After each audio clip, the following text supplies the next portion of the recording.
Have you ever kept watching a terrible movie just because you paid for the ticket? That, my friend, is the sunk cost fallacy in action. And it's costing you more than just your time. We've all been there, holding on to something we've invested time, money, or effort in, even when it's clear it's not worth it. Maybe it's a failing project, a bad relationship, or a subscription you never use. The sunk cost fallacy traps us into thinking, I've come this far, I can't give up now. But today, we'll learn how to escape this trap and make smarter decisions. The sunk cost fallacy is a mental model that explains why people continue investing in something that's no longer serving them. It's the irrational tendency to base decisions on past investments, be it money, time, or effort, rather than the current and future value. Think of a poker game. You've already bet $50 and the odds of winning are terrible. Instead of folding, you throw in another $20 thinking, I've already spent $50. I can't stop now.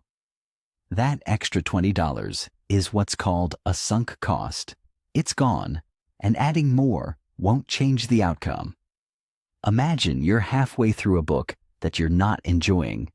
You tell yourself, I've already read 200 pages, I can't stop now.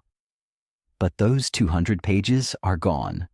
The question is finishing the book really worth your time? Businesses fall into this trap too. Think about companies that continue funding unprofitable products because they've already spent millions on development.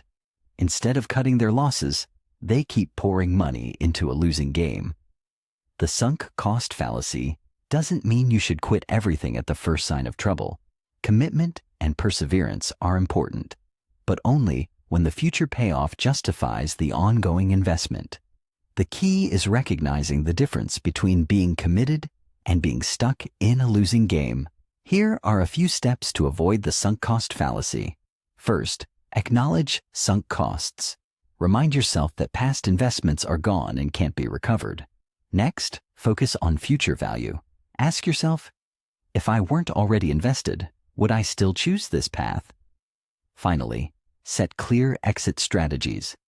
Before starting something new, decide in advance the conditions under which you'll stop. For instance, if you start a new gym membership, commit to reevaluating after 3 months based on results, not just the money you've paid. The sunk cost fallacy is sneaky, but once you learn to spot it, you'll make decisions that prioritize your time, energy, and resources. Remember, it's better to cut your losses than to waste even more on something that isn't working. So, where have you fallen into the sunk cost fallacy recently? Let me know in the comments. And if you want to master more mental models to supercharge your decision-making, hit subscribe and join us at the Mental Models Club for the next video.